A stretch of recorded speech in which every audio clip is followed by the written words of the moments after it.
po ni ate na bagong bili nga po daw yung stove niya at pati hose nasunog daw. Ang advice ko lang kay ate, napansin ko po yung hose niya ay local po, hindi katulad ng aking hose na rubberized at may tatlong doble po ng suson. Meron pong plies, mas may itim po, may blue ang aking hose. Ang kanyang hose kasama nung nabili niyang stove ay wala pong ganun, at pag nagkalamat po, ayan, agad-agad nagkakasunog agad. Yan, napakadelikado po.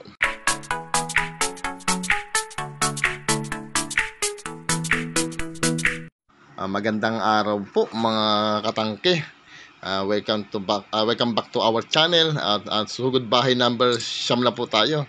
Halika, samahan niyo po ako doon sa pupuntahan natin. May isang customer na mayroon ng problema doon sa ating gas na sabi may nasunog daw doon sa hose niya.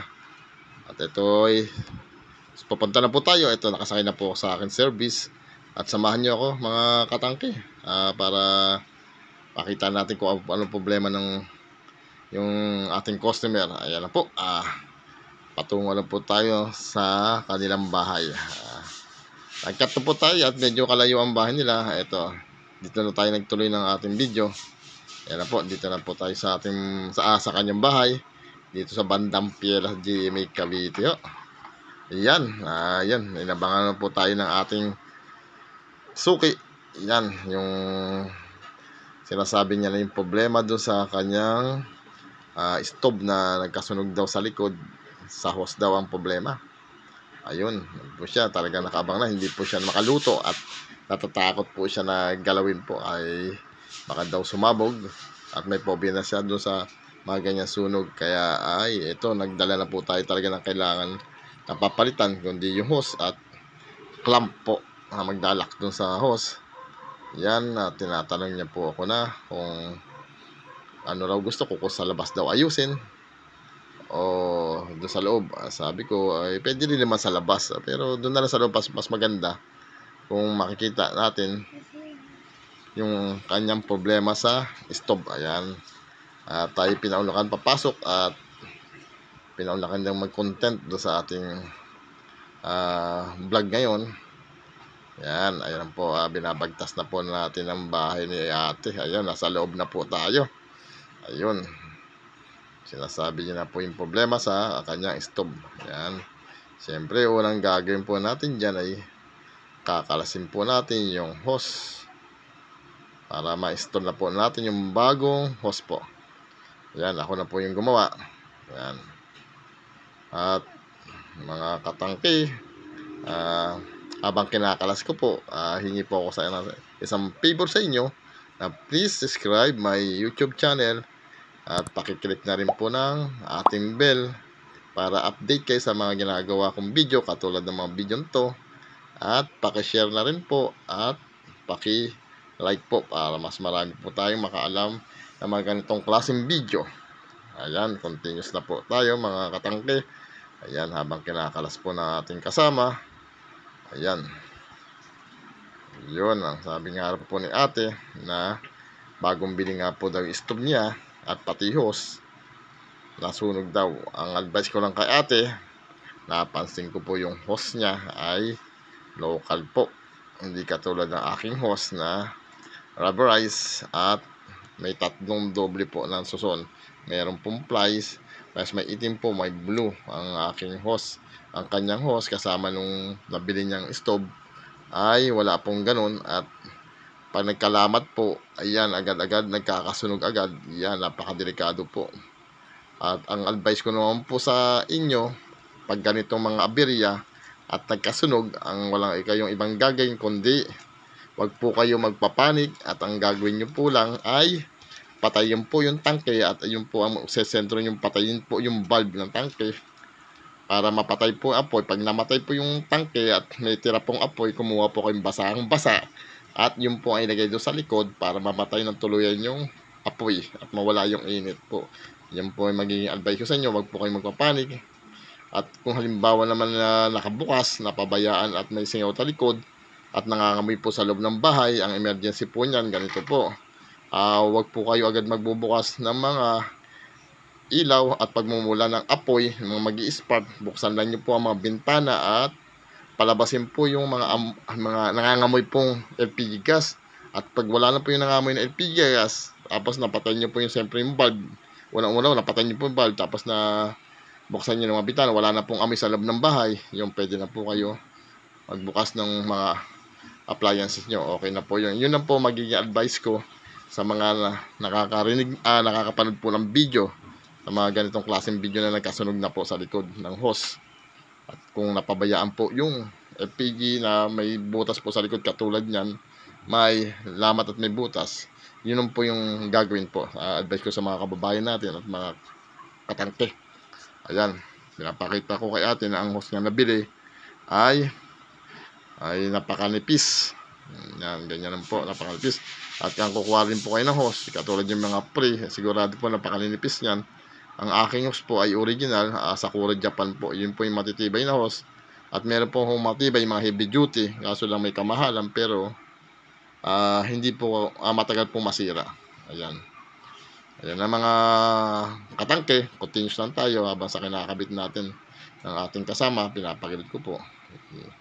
Yan, sana po mga ganitong bagay na pinapapanood natin video at ina-upload natin ay atin pong tatandaan lagi at panonoodin niyo po lagi aking video at mas marami po ko kayong matututunan dito sa video natin at marami po tayong video gagawin about sa mga safe. Kaya po pinapalabas ko po yung ganitong video, pinapakita ko sa inyo para malaman niyo po kung ano yung mga nangyayari sa bahay natin about sa mga pagluluto sa kusina, para alam niyo po at ano po yung mga dapat gawin at paano i-installation po na maayos. Yun po ang purpose po natin dito sa pag-upload natin ng mga ganitong video sa loob ng ilang taong kong naggagas at nag-installation nito, ay siguro sapat na po yung mga ibig sabihin mga experience ko na ipinapakita ko sa inyo, mga ibig sabihin na naranasan ko.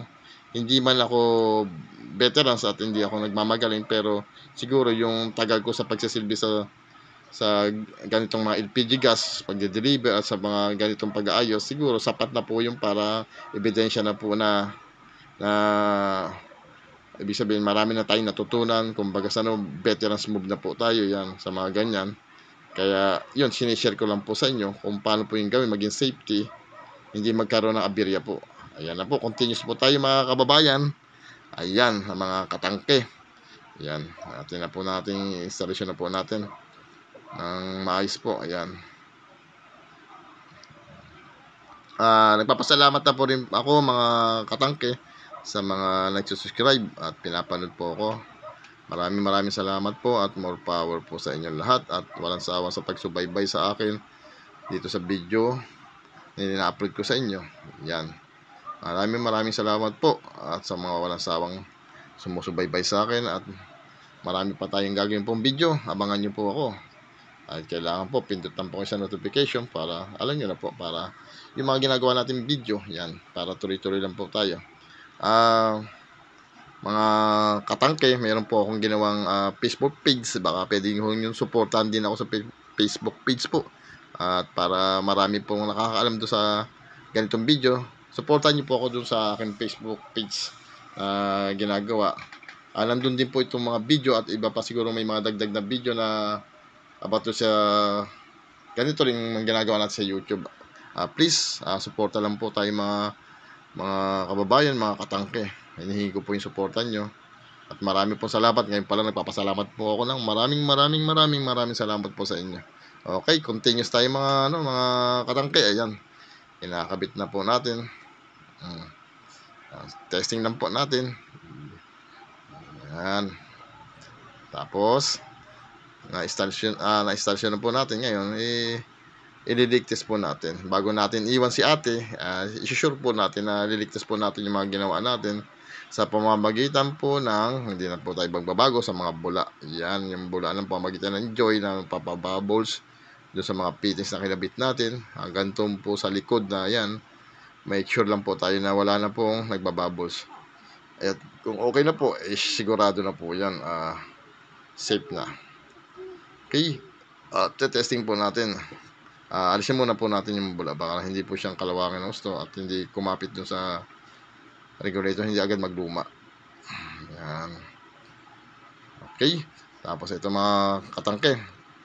Yan, pinunasan ko na rin ilalim para hindi rin kalawangin. At try na po natin yung apoy. Yan ang stove. Yun. Yun, mukhang may problema rin sa atin sa apoy ng stove. Total, nandito na rin tayo. Tapusin na rin po natin yung kanyang apoy. Yung apoy ng stove ay medyo ay nakaangat. Kung nakaangat po, ay hindi po nakababa doon sa stove, ay nakalutang po ang apoy niyan. Ibig sabihin, malakas po sa gas yan, mga katangke. Kaya ang gagawin po natin, mag-a-adjust po tayo sa ilalim. Ayan, may adjustan po sa ilalim ng hangin yan at pula ng apoy. Pag naitimpla po nyo na maganda ibubuga niyan, magiging blue. At yung apoy nakababa po, nakadikit po sa stove, hindi po siya nakaangat. Pag naka-encounter po kayo na nakaangat po ang apoy do sa stove, ibig sabihin malakas po sa gas yan. Ibig sabihin, hindi po napapasok ng halos ng apoy yung inyong nakapatong na kaldero kasi nakalutang po siya at malakas po sa gas. Kaya i-check nyo rin po, ibababa nyo yung apoy dun sa stove. Pag nakakita nyo nababa na yung apoy sa stove at yung kulay naman ay kulay pula, ay yun naman magiging sanhi ng pag-uuling. Problemado na naman kayo sa kalan nyo, sobrang uling na naman. Kaya i-adjust nyo po ang pagtimpla. Kailangan adjust nyo po pagtimpla, nakababa na po yung apoy, tas blue flame po. Kaya yun po ang magandang timpla. Pag nagkuha nyo na yung timplang nyo sa ilalim, ayun, hayaan nyo na po siya, ganun na mag-stay. At pag naulit, ganun lang po paulit-ulit pagtitimplahan nyo ulit. Kasi hindi pwede yung hindi magalaw yan pag naglilinis. Minsan tinatamaan yan kasi napakalambot ng iusog yan sa ilalim. I-adjustan yan. Katulad po ng ginawa ko, blue flame na po. Ayan, di ba? Yan. Pagka mauling naman po talaga, hindi na makuha sa adjustment, alam nyo na po, nakita nyo naman sa previous ko mga in-upload ng video, tinatakdak lang po yung burner na yun. Tataktakin nyo yung burner, linisan nyo at susundutin nyo. Baka may mga nakaharang bara-bara ng mga agi o kaya yung mga tinatawag na yung ano ng mga magagamba, yung sapot-sapot. Isa rin po sa nagpapapula yan ng apoy, yung mga dinadaanan po ng maliliit na butas, susundutin nyo po yun. O kaya kung meron kayong mga kodombas, iikot-ikotin nyo, baka may mga nakabara. Kasi pag may nakabara po, ganun po, mahihirapan po yung gas pumasok at dahan-dahan pumapasok at nagpupula po siya. Hindi siya nakakadire-diretso po sa range natin sa stove natin. Kaya kailangan po, tingnan nyo po, na alisin nyo po sa pamagitan ng bulak o kaya walis, linisin nyo po yung pagdadaanan. Pagkatulad nitong burner na nakita ko mapula na sobra, tinataktak po yan ganyan, tinatanggal po yung lock. Kung may lock, kung walang lock, pwede na ma-erecta na. Kung may mga lock yun, tatanggalin nyo po, tataktak nyo ganyan. Ayan po, nakita nyo, papitik-pitingin nyo, pero huwag nyo papaluin po ng malakas, baka mabasag naman po yung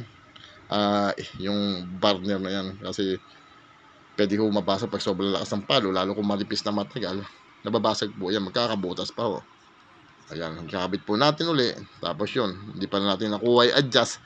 Yan, i-adjust po natin yung pula. Kasi ayaw pang dumikit ng apoy doon sa ano yan. Pinipilit ko dumikit kasi pag mas malakas yung pressure, ayaw dumikit ng apoy doon sa stove yan. Katulad yan, i-adjust po natin na maganda. Ayos na, yan, i-adjust ko pa maging blue flame. Yun yung pulang flame na pangit. Ayan, naging blue flame na. Nakita nyo mga katangke na adjust po natin. Ayun, ganun lang po yung mga katangke pag-adjust. Ayan, kung okay na, ayan, na-adjust na natin. Ayun na, andun na po tayo. Kaya yun lang masasabi ko mga katangke. Ito, itutoast na po natin sa ate. Ayan, hindi na natin bihingan ng bayad si ate dyan. Libre sa kanya dahil siya mahal natin. Okay.